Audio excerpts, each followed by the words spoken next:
Hello, xin chào tất cả các bạn nha. Hôm nay mình vừa nhận được hàng,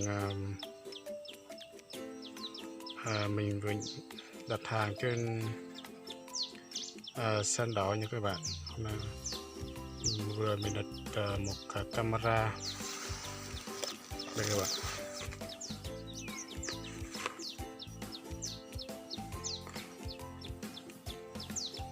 Đây các bạn nha. Hôm nay mình sẽ bóc tem. Mình sẽ tách hàng và thử hướng dẫn cho các bạn cách sử dụng luôn nha. Ok.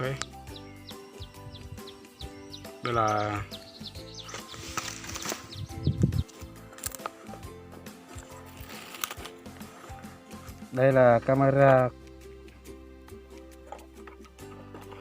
mini nhé các bạn nhé. Camera mini, tên của nó là này các bạn. Camera mini SQ11 các bạn nha.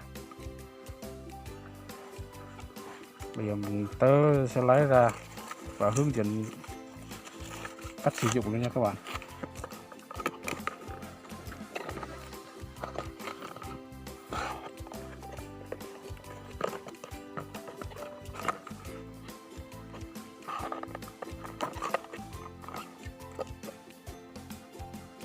Hai hộp luôn các bạn nha,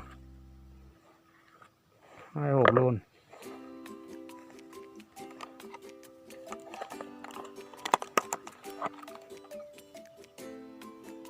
SQ11, camera mini SQ11 đây các bạn.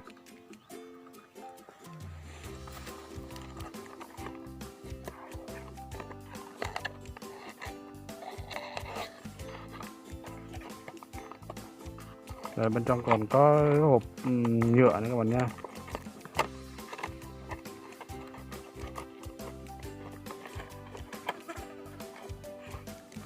Rồi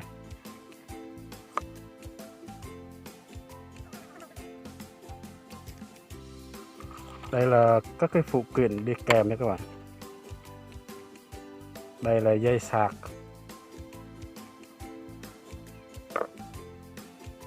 cái này là gì đấy,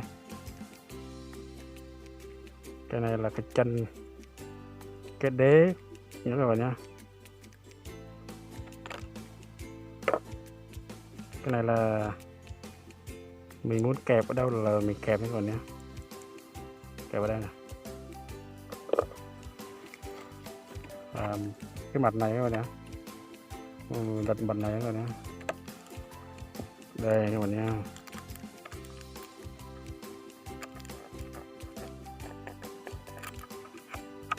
Đây các bạn.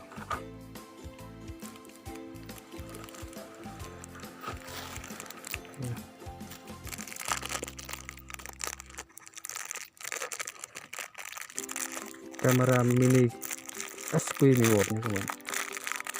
Hôm nay mình sẽ tắt thử cho các bạn xem.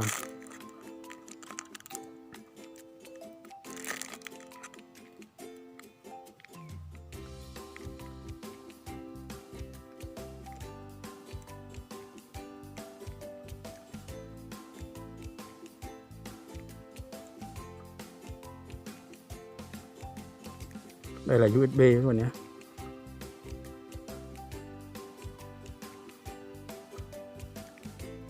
Cái này là sạc.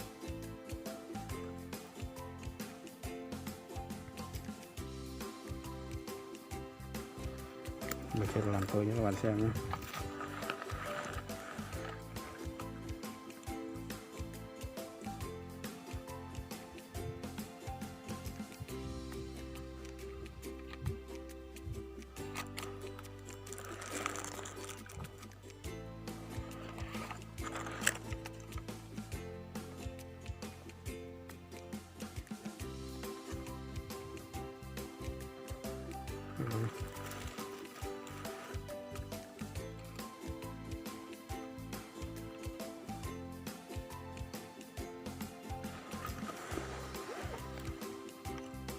Cách sử dụng của nó là 3 bước các bạn nhé.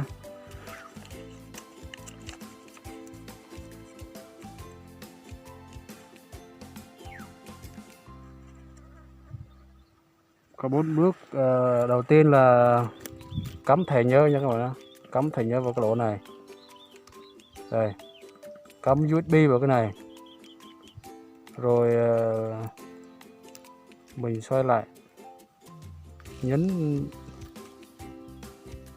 Và bước 2 là nhấn nút nguồn nha các bạn nhé.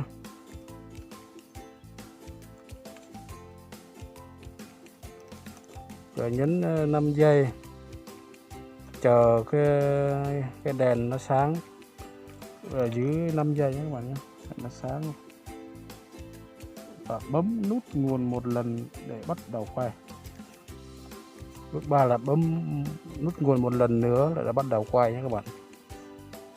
Và bước 4 để dừng, bấm nút nguồn thêm một lần nữa nha các bạn nhé. Ok.